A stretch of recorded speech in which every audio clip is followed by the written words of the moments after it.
Hello students, so today we are going to discuss the lesson plan for the electric potential in the capacitance। यहाँ पे हम लोग सिर्फ ये important चीज डिस्कस करेंगे कौन सी फॉर्मूला है, कौन सा डेरिवेशन है एनसीईआरटी में और उससे कैसे एनसीईआरटी के और बोर्ड लेवल के क्वेश्चन सॉल्व होते हैं। ठीक है, तो जो पहला टॉपिक है that is electrostatic potential energy. So we all know about the potential energy, how potential energy is defined. Potential energy जैसे हम लोगों ने वर्क बाय एनर्जी से पढ़ते आए हैं, potential जो work done this change in the potential energy is a negative work done by the conservative force and which is equal to work done by the external force।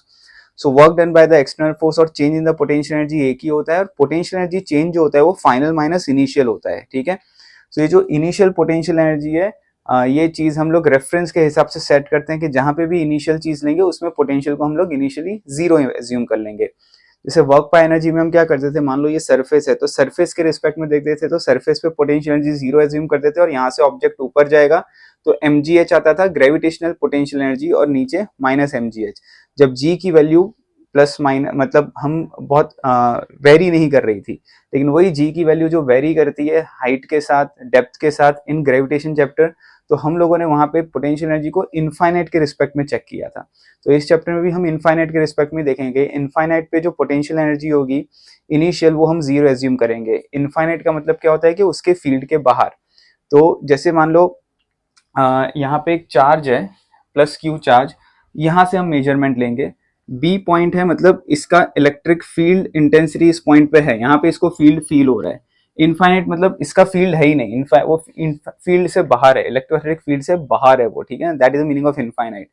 So that is what is the work done in bringing an particle जैसे charge from, हम कभी भी charge की बात करते हैं तो by default हम पॉजिटिव चार्ज की बात कर रहे होते हैं और यहाँ पे एक टेस्ट चार्ज है। टेस्ट चार्ज का मतलब इसका चार्ज होगा वो 1 कूलम्ब होगा। ठीक है, so work done in bringing a charge from infinite to point b, from infinite to point b, so that is final potential energy minus initial potential energy। so final potential energy क्या हो जाएगा b पे, initial क्या हो जाएगा infinite पे, और infinite पे हम क्या assume कर लेते हैं जीरो। ठीक है, तो सेकंड टॉपिक आता है इसमें that is electrostatic potential. So electrostatic potential same gravitational potential जैसा जाता है। जैसे हम लोगों ने ग्रेविटेशन में देखा था कि पोटेंशियल एनर्जी को हम अगर मास से डिवाइड कर देते हैं तो वहां पे ग्रेविटेशन पोटेंशियल होता है, सेम वे यहाँ पे हम इसको चार्ज से डिवाइड कर देते हैं। तो अगर आप work done in bringing a charge from infinite to point B divided by that test charge, so that is a potential at a point b minus potential infinite पे हम वैसे भी जीरो एज्यूम करते हैं। तो work done in bringing a charge from infinite to point B under the influence of that Coulomb force जो भी divided by q which is a this ये चार्ज है जिसको इनफाइनाइट से बी पॉइंट पे लाए हैं is equal to the potential at a point B. तो बी पॉइंट पे कितना पोटेंशियल होगा वो उसकी ये बेसिक फॉर्मूला है। ठीक है स्टूडेंट्स, देन उसके बाद जो इंपॉर्टेंट पॉइंट आता है electrostatic potential energy due to the point charge, कि पोटेंशियल एनर्जी होती कितनी है पॉइंट चार्ज के हिसाब से। सो ये सेम ऐसे ही वही फिगर बनाई हुई है, यहाँ पे पॉजिटिव चार्ज है, यहाँ पे एक 1 कूलम्ब का चार्ज है जिसको हम टेस्ट चार्ज बोल सकते हैं। इसको हम इनफाइनाइट से कोई पॉइंट बी पे लाए हैं। जब हम इनफाइनाइट से इसको ऐसे लेके आएंगे तो जो कूलम्ब फोर्स है इसको रिपेल करेगा, बिकॉज अपोज करेगा, तो इलेक्ट्रोस्टैटिक फोर्स इस डायरेक्शन में लग रहा होगा। ठीक है, आप इसको इस डायरेक्शन में लेके जा रहे होंगे तो एक्स पॉइंट पे अगर आप पहुंचते हो एक्स डिस्टेंस पे, मतलब ये चार्ज ऑफ फील्ड के अंदर आ गया है। ठीक है, so what is the work done in bringing a charge from infinite to point B. Infinite से बी पे लाने के लिए कितना उसका जो work done upon charge is equal to VB, because यहाँ पे जो चार्ज लिखा है वो अपन ने 1 कूलम्ब लिखा हुआ है। ठीक है, तो ध्यान रखना इसीलिए वीबी लिखा है। आप सोचोगे कि यहाँ पे यूबी क्यों नहीं लिखा है, इसलिए वीबी लिखा हुआ है because it is divided by 1 Coulomb charge, already हमने वो कर लिया है। And you know the what is the electrostatic force that is k q1 q2 by r square.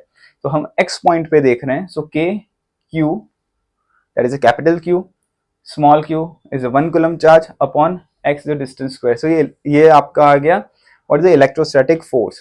Work done पता चल गया, इलेक्ट्रोस्टैटिक फोर्स पता चल गया, तो हम जो work done in bringing up charge from infinite to point r, और कौन सा फोर्स है work done, we know that force into displacement, so force is electrostatic force and the small displacement is dx।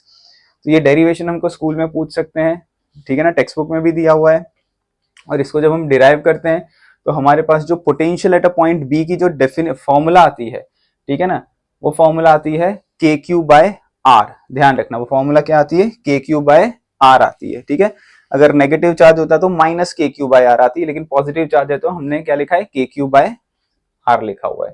तो हम लोगों को यहाँ पे इलेक्ट्रिक फील्ड इंटेंसिटी और वी का एक ग्राफ भी पूछते हैं, तो ये ग्राफ भी हमको ध्यान रखना है। इलेक्ट्रिक फील्ड इंटेंसिटी में क्या हो जाएगा, electric field intensity is K Q by R square, और what is this electric potential, that is K Q by are.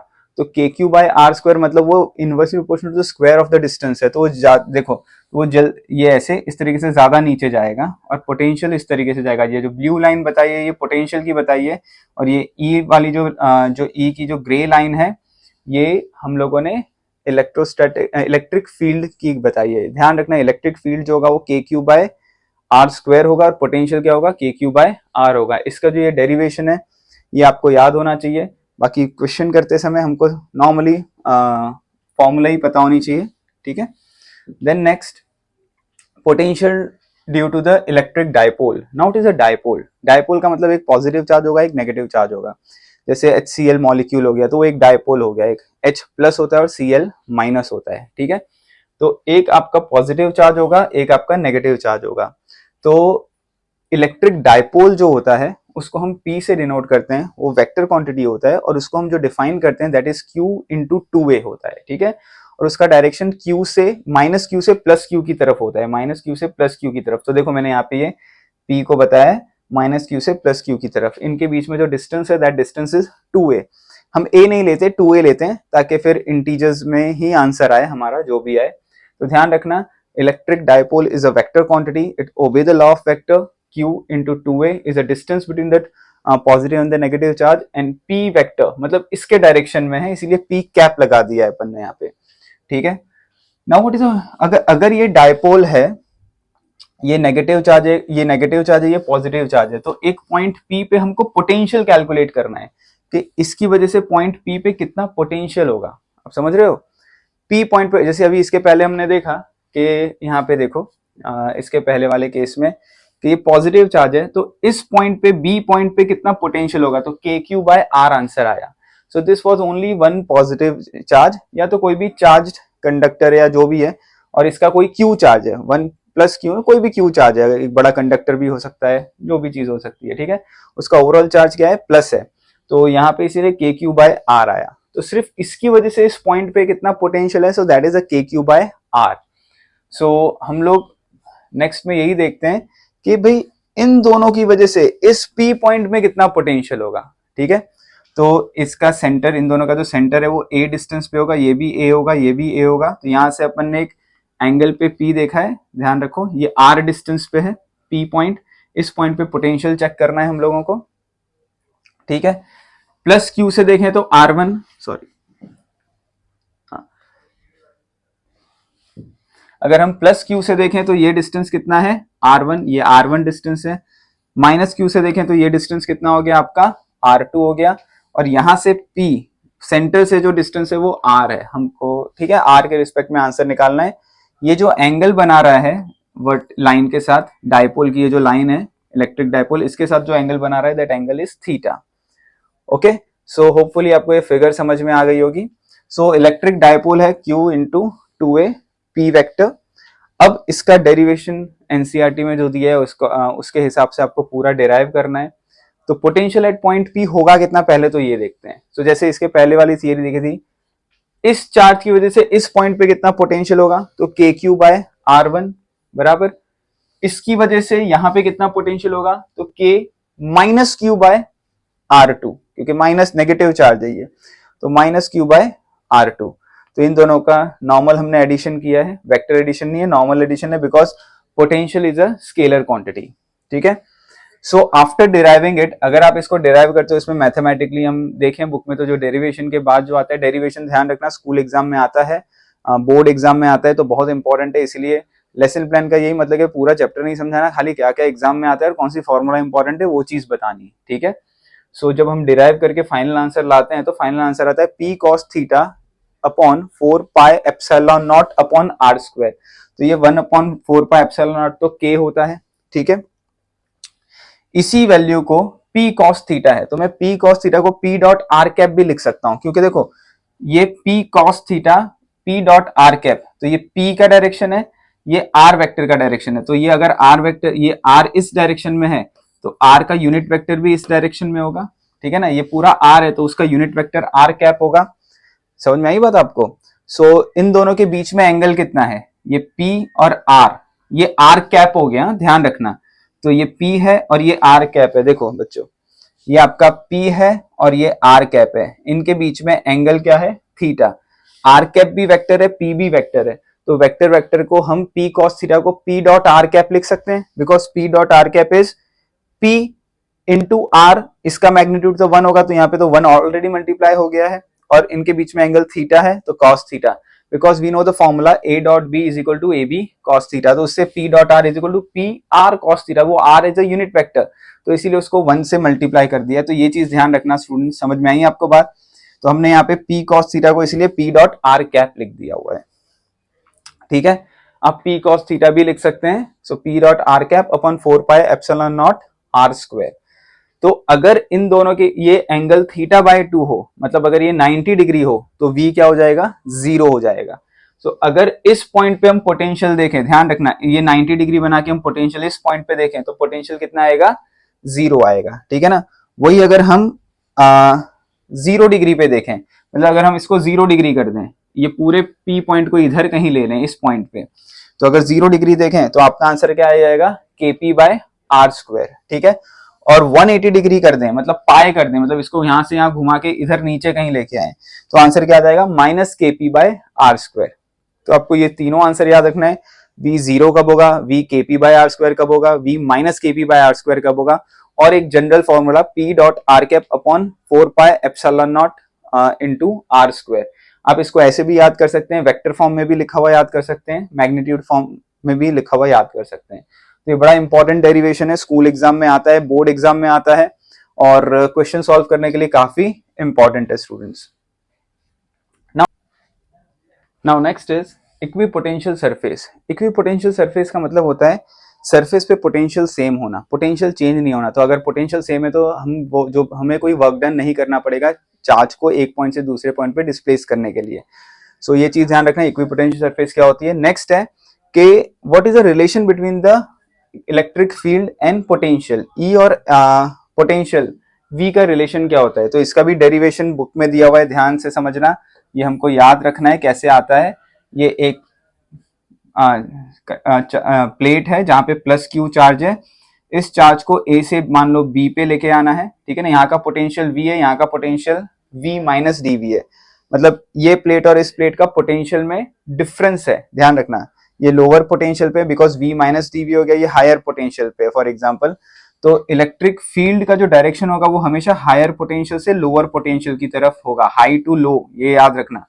हमेशा जो इलेक्ट्रिक फील्ड का डायरेक्शन होता है वो हायर टू लोअर पोटेंशियल होता है, ठीक है। और मुझे क्या करना है, यहाँ पे इस चार्ज को ए से और ए और बी के बीच में डिस्टेंस है वो कितना है, डी आर है। तो हम लोग अगर ये रिलेशन ध्यान रखना, E is equal to minus D V by D R, हम लोग को चार्ज एक पॉइंट से दूसरे पॉइंट पे लेके आना है, ठीक है। तो कितना वर्क डन करना पड़ेगा उसके हिसाब से ये रिलेशन भी डेवलप्ड होता है। एफ क्या होता है, क्यू ई होगा, एफ इज इक्वल टू ई हो जाएगा अगर ये चार्ज को हम 1 कूलम लेते हैं, और E is minus D V by D R. तो ये रिलेशन याद रखना, बहुत इंपॉर्टेंट रिलेशन है, आगे कैपेसिटेंस में भी आएगा ये, okay. Then what is the electric potential energy due to the system of charges. तो ये जो पॉइंट है ये सेम ग्रेविटेशन में जैसे पोटेंशियल एनर्जी पढ़ा था वही है। मान लो कि 3 पार्टिकल हैं या n नंबर ऑफ पार्टिकल्स हैं, सारे इनफाइनाइट पे हैं, सारे को लाके एक जगह इकट्ठा करना है हमको, ठीक है।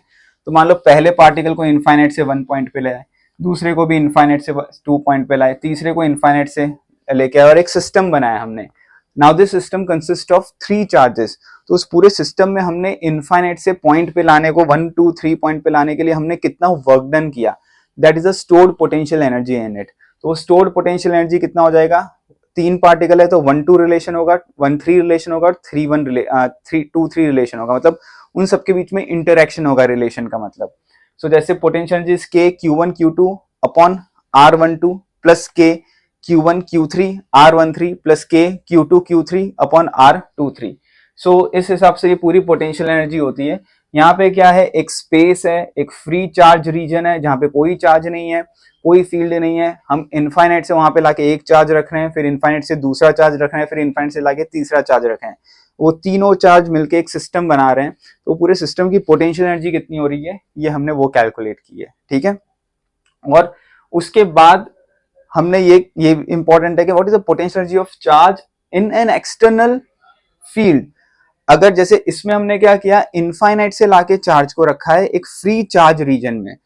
इसमें क्या किया है कि इलेक्ट्रिक फील्ड है और इनफाइनाइट से लाके चार्ज हम एक इलेक्ट्रिक फील्ड एक रीजन में रख रहे हैं, ठीक है ना। दोनों में डिफरेंस समझ में आया होगा आपको।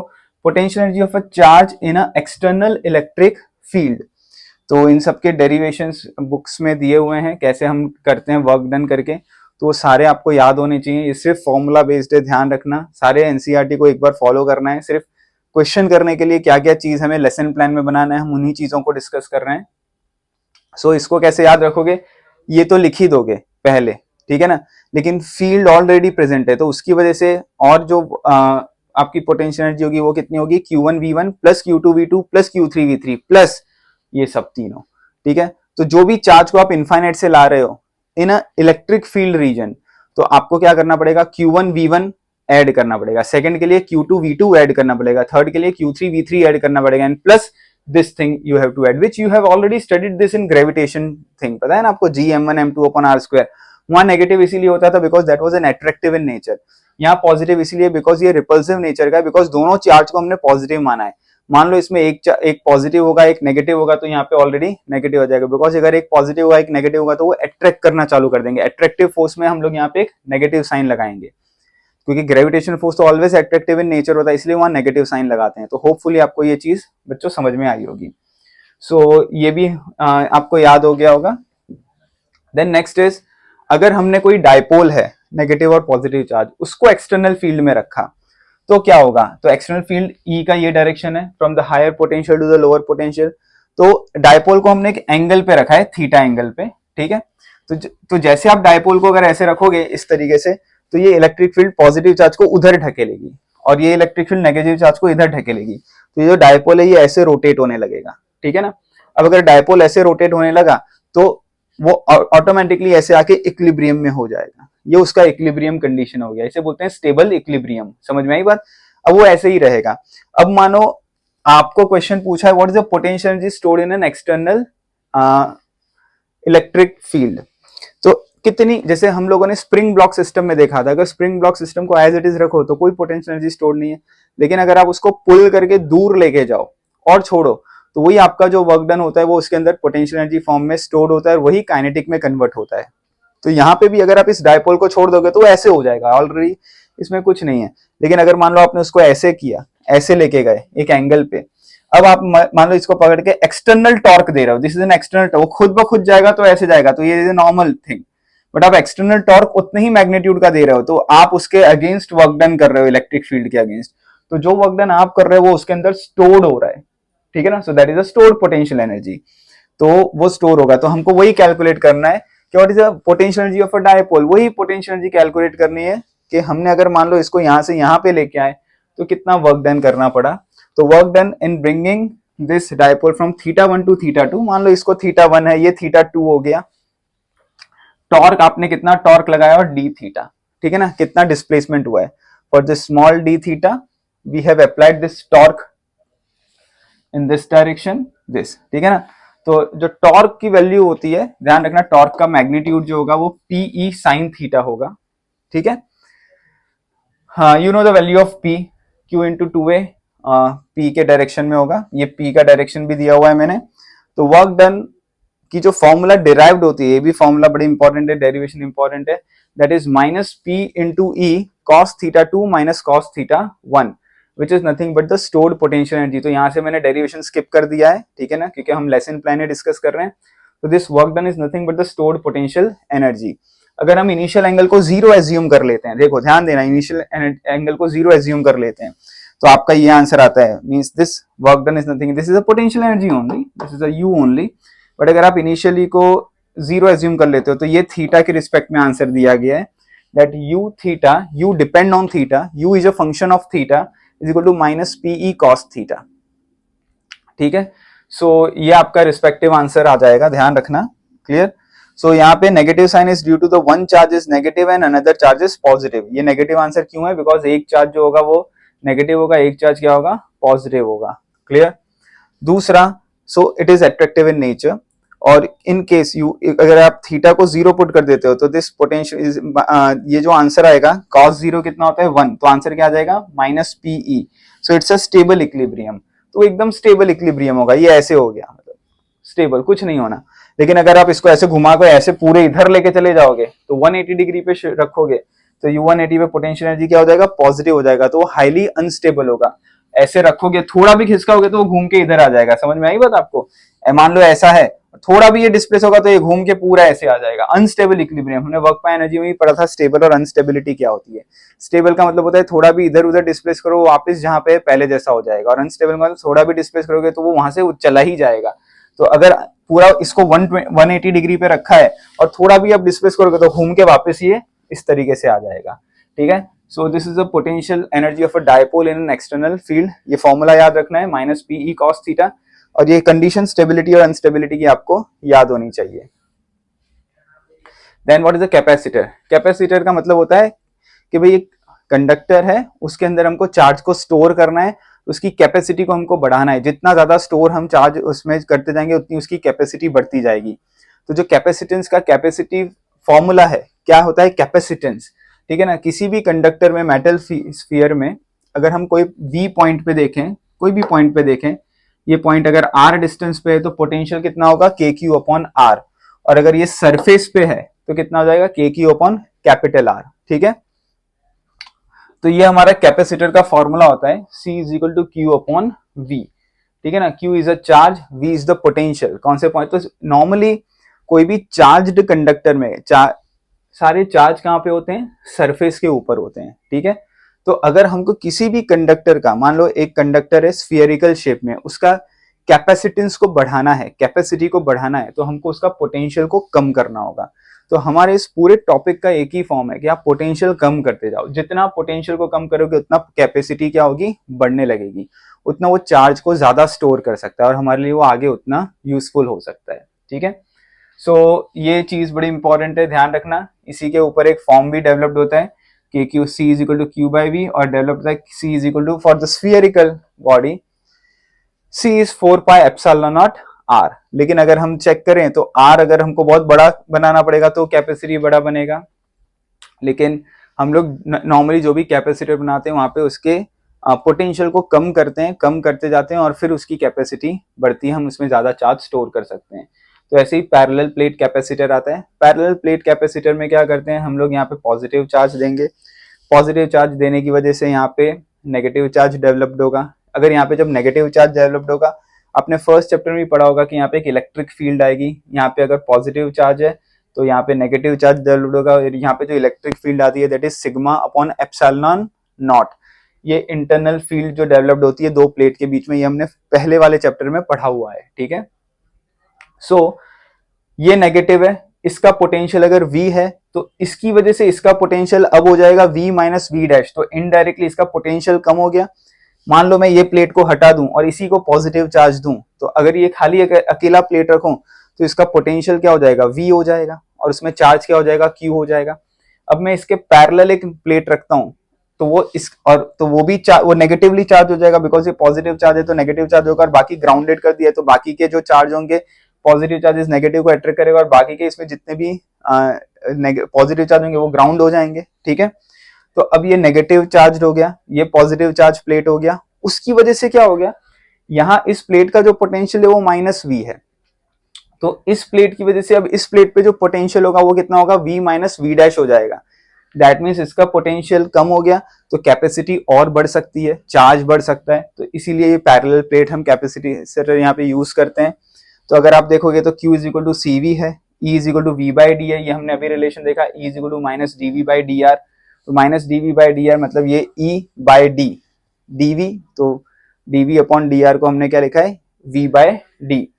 उससे अगर हम रिलेशन डेवलप करें तो अपने पास ये फॉर्मूला डिराइव, ये भी डेरिवेशन याद रखना है कि वो रिलेशन डेवलप्ड होता है, वैल्यू सब्स्टिट्यूट करते जाओ E is equal to sigma upon epsilon not. जो सिग्मा की वैल्यू होती है दैट इज ये प्लेट है तो क्यू बाय ए हो जाएगी, ठीक है ना, चार्ज अपॉन एरिया।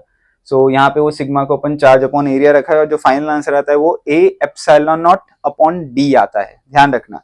तो पैरेलल प्लेट कैपेसिटर जो होते हैं उसकी जो कैपेसिटी होती है वो A epsilon not by D होती है, ठीक है students. Then next effect of dielectric. अब भाई कैपेसिटर बना तो दिया लेकिन उसकी कैपेसिटी को और बढ़ाना है हमको, और इंक्रीज करना है, तो बीच में हमको डाइलेक्ट्रिक इंट्रोड्यूस करना पड़ेगा। डाइलेक्ट्रिक इंट्रोड्यूस करने से क्या होता है, कैपेसिटर्स जो कैपेसिटर होता है उसकी कैपेसिटी और इंक्रीज होती है और पोटेंशियल क्या होता है, डिक्रीज होती है। तो मान लो पैरेलल प्लेट कैपेसिटर है, उसका ये पॉजिटिव चार्ज है, ये नेगेटिव चार्ज है। तो पॉजिटिव चार्ज है तो surface charge density plus sigma होगी, यहाँ पे surface charge density negative sigma होगी। इनिशियल अगर हमने इसके बीच में डाइलेक्ट्रिक इंट्रोड्यूस ही नहीं किया हुआ है, ठीक है, तो ये हमने अभी डेवलप किया relation E is equal to sigma upon epsilon not, ये इनके बीच की जो इलेक्ट्रिक फील्ड होगी। Sigma is equal to Q upon A surface charge density. V not आपको पता है ई वी नॉट डी होता है, ठीक है ना, because E is V not by D and C is equal to A epsilon not upon D. तो ये सब इनिशियली चीजें हैं। After dielectric is introduce, dielectric जब भी हम देखते हैं तो उसकी K की वैल्यू ग्रेटर देन 1 होती है, ये ध्यान रखना है। And what is K, epsilon upon epsilon not, that is epsilon of a medium upon epsilon not of free space, ये हमेशा 1 से बड़ी होगी, ठीक है।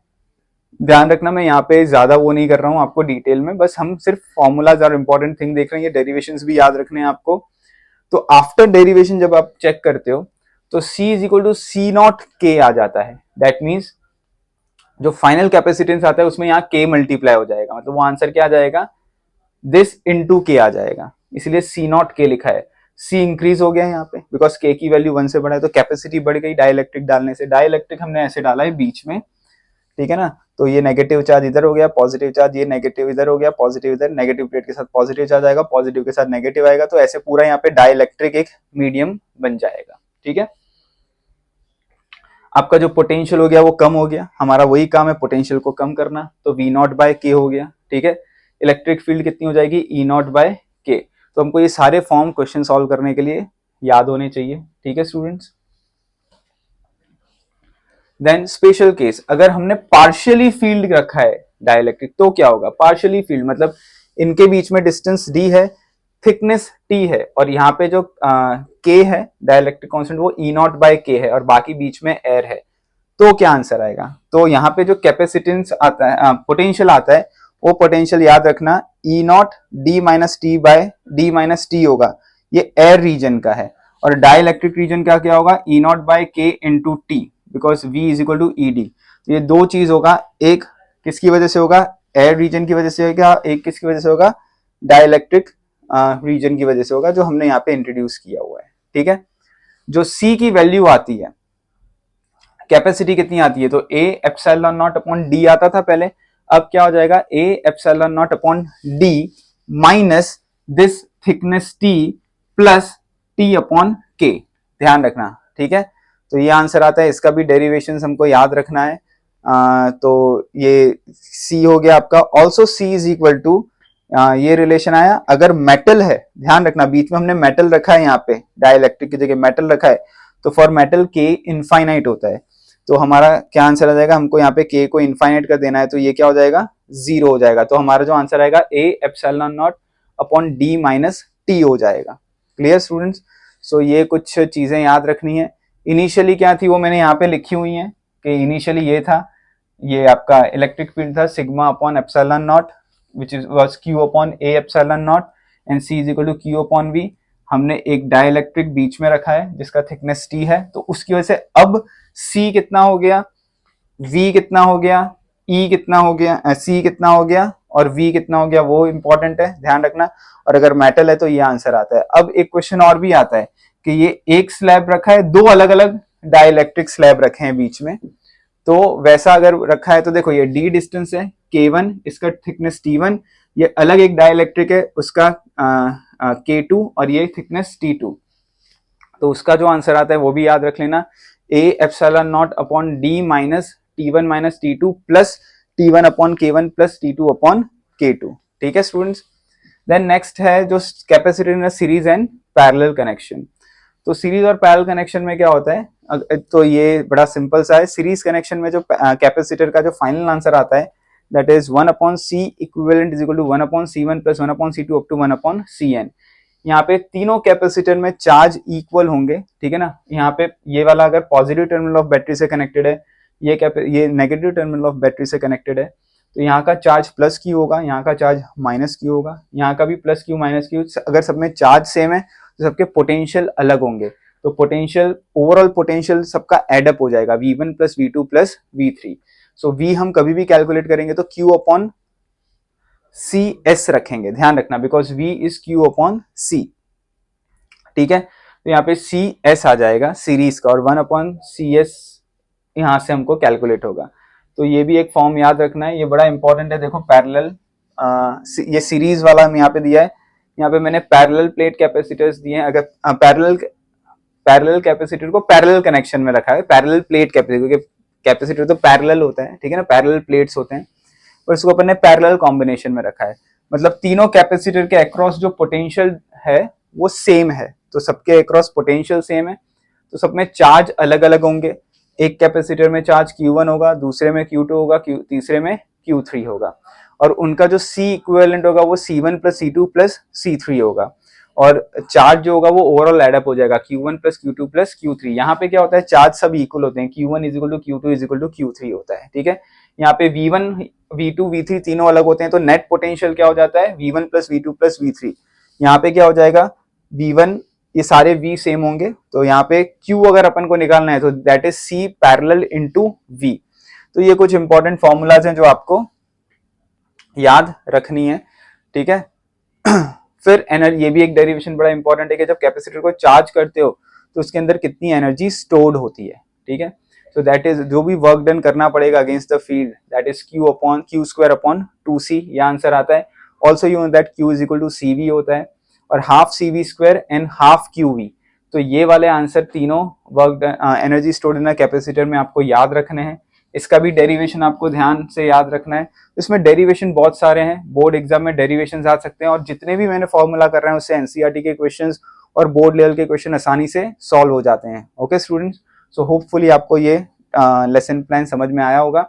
ये लेसन प्लान आपको चैप्टर कंप्लीट होने के बाद एक पेज में बना के इसे रेगुलरली देखना है। रेगुलरली देखोगे तो आप भूलोगे नहीं, और डेरिवेशन याद करना है वो अलग है। ये लेक्चर में मैंने सिर्फ आपको क्या इंपॉर्टेंट फॉर्मूला एनसीईआरटी में दिया है कि ताकि लास्ट डे एग्जाम के पहले आपको सिर्फ सुनना हो, तो सुन के आप फॉर्मूला देख के याद कर सकते हो। ठीक है स्टूडेंट्स, थैंक यू।